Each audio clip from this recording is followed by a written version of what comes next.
You ever have someone scream, "I have rights to your lake," while shaking your gate like a wild animal? 22 party guests gawking behind her? Yeah, that happened. Picture it. A hot Sunday in Arizona, my family's private lake, and a total stranger named Karen banging on my locked iron gate, yelling about children's rights to swim. She wasn't asking. She was demanding. And I'll be honest, my blood was already boiling before she even whipped out a folder thick enough to choke a horse and flash that ice-cold, self-satisfied smile. In that moment, I knew this wasn't some misunderstanding, this was a siege, and my sanctuary was about to become a battleground. Let me back up a sec. It started innocently enough, me minding my business, cleaning the pool filter, sun blazing down on the same landscape my granddad cherished, when suddenly a convoy of 4 big SUVs comes rumbling down the private drive, kicking up so much desert dust, it covered my grandfather's meticulously tended lawn like a burial shroud. And leading the charge? Karen Whitfield, platinum blonde, sunglasses that cost more than my truck, strutting like a general inspecting her newly conquered territory. Behind her outspilled 3 whole families, enough barbecue gear for an army, giant coolers, pop-up tents, speakers, water toys. You'd think they were prepping for D-Day, not a kid's pool party. Before I could say a word, Karen, who had apparently never been told no a day in her life, declared, "We're here for Tommy's birthday pool party." And she marched right up to my locked gate like she owned every square inch. I remember stepping onto the old flagstone path my granddad laid by hand, feeling the heat, the weight of family history, staring past her at the water. 2 acres of peace and memory, the same place I learned to fish, the same place I proposed to Jennifer by moonlight. The thought of strangers turning that into a trash heap, shouting over music, kids splashing, and tearing things up, it hit me harder than I'd ever admit. So I told her, plain as day, "This is private property. You can't come in." "You think I spoke Martian?" Karen grabbed the bars and started in, face red, voice climbing. "This is community property. I'm the HOA president." Like that was some kind of magic spell. I pulled out the deed from my back pocket, something I'd learned to carry after a few neighborly disputes over the years, showed her the black and white proof, all the stamps, signatures, 40 years of legal clarity. She didn't care. Not a bit. Instead, she let out this banshee screech. "I have rights to this water," so loud the birds scattered. I saw the faces behind her, the adults shifting, the kids whining about swimming, parents muttering like they just realized maybe they'd made a mistake trusting this woman's invitation. One brave guy in swim trunks looked at her. "Karen, you said this was the community pool," but she was too far gone, accusing me of discriminating against families, pointing like I was the boogeyman. I kept my cool, locked the gate, and said, "Access denied." That was it. Karen rattled the bars, yelling about calling the police, the county, the state, like she could shout my property rights into oblivion.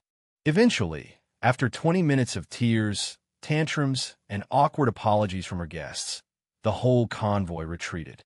Karen, though, waited till the last possible moment, threatening, "You'll regret this. I know my rights." Her makeup smeared, hair wild, but that glint in her eye told me she wasn't done. Boy, was I right.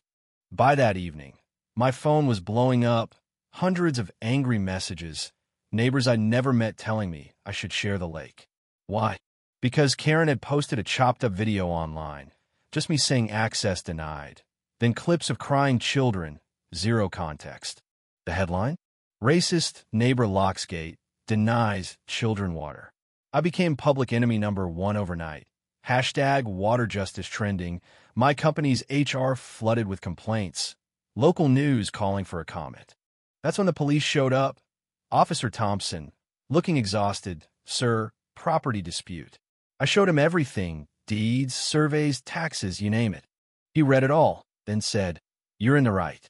But as he turned to leave, Karen materialized out of nowhere, recording everything, accusing me of threatening guests and illegal recordings.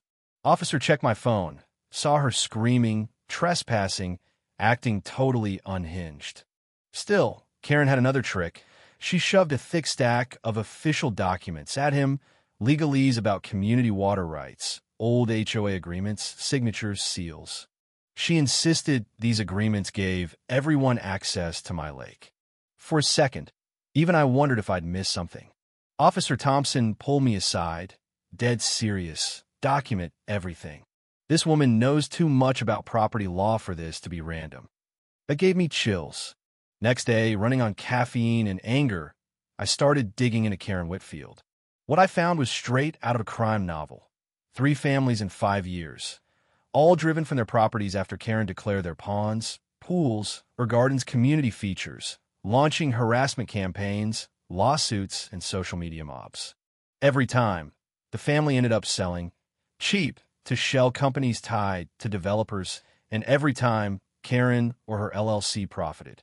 One of those families, Robert Johnson, met me in a coffee shop, hands shaking, showing me a box of documents. She made our life hell for 18 months, he said. It started with the same playbook: HOA lawsuits, social media shaming, legal threats, all designed to wear them down. I found actual emails between Karen and developers, talking openly about targeting properties with water, engineering pressure campaigns, splitting profits. She even got 15% on every distressed sale.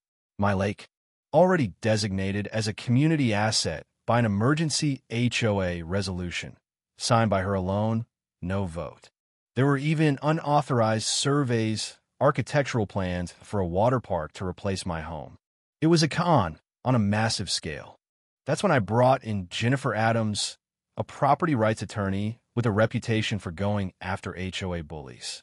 She looked at my files and said, "This is systematic theft." She's done it in 3 other counties, always the same.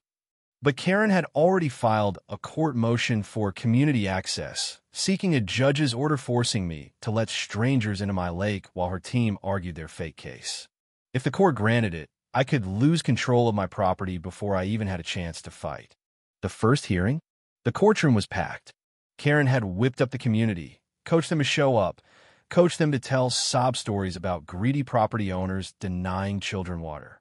She testified with fake tears, painting herself as a champion of community values and me as the heartless newcomer. For a moment, even the judge seemed to waver. The court granted her a preliminary injunction, 2 hours per week, supervised community access. The place erupted in celebration. News cameras painted me as a modern-day Scrooge. My wife was devastated. Our private dock was trashed, the lake filled with strangers, trash, and noise. But Karen got sloppy, too confident. During a TV interview celebrating her victory, she let slip details about doing this successfully in other neighborhoods. The interviewer pressed, and Karen, not realizing the cameras were still rolling, practically confessed to running the same playbook, naming counties, properties, even talking about the money. That was the final nail. With evidence from private investigators, financial records, confessions, and the testimony of dozens of families, Adams filed a monster countermotion. RICO, wire fraud, conspiracy, and civil claims. Over $2 million in damages. Media started to flip. The news dug up more victims, more fraud, more fake documents, even HOA board members she'd impersonated. The FBI got involved, money laundering, wire fraud, the works. Then came the big meeting. Community center, 200 people, news crews, the mayor, even the FBI. Karen started with another long-winded defense. PowerPoints, sob stories, fake documents. But Adams had come prepared. She asked one question, "Mrs. Whitfield, do you actually own property here?" Turns out, she lived in another city and just rented a place in Maplewood to qualify as president.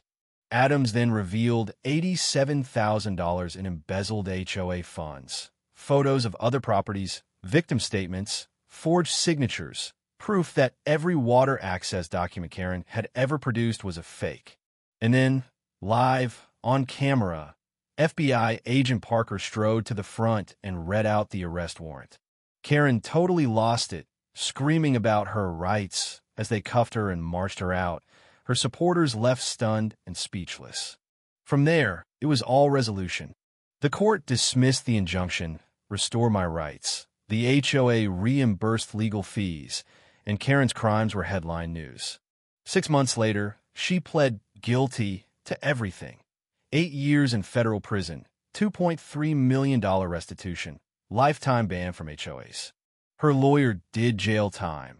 Her developer partners lost their licenses, and Arizona passed a law requiring real votes for any HOA community access. Our case became the Maplewood Standard, cited in courtrooms, taught in law schools, even featured in a documentary that won awards and sparked investigations nationwide. The personal part? My reputation was restored, my marriage stronger, my company promoted me, and the lake became a symbol of standing up for what's right. Even the neighborhood kids, once used as pawns, now come fish by invitation, learning respect, not entitlement. The money Karen stole went to actual community improvements.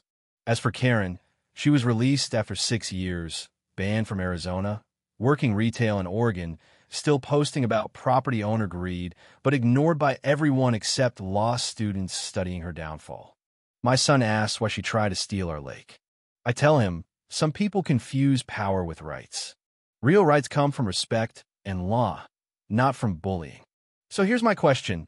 When does community become a weapon for theft instead of a tool for unity? Does standing your ground make you a villain? Or is it the only way to stop real evil? Drop your answer in the comments, share your own HOA war stories, or just tell me, what does justice look like where you live? Because in the end, property rights don't divide us, they protect us. And the next time someone rattles your gate yelling about their rights, remember, sometimes the bravest thing you can do is lock it.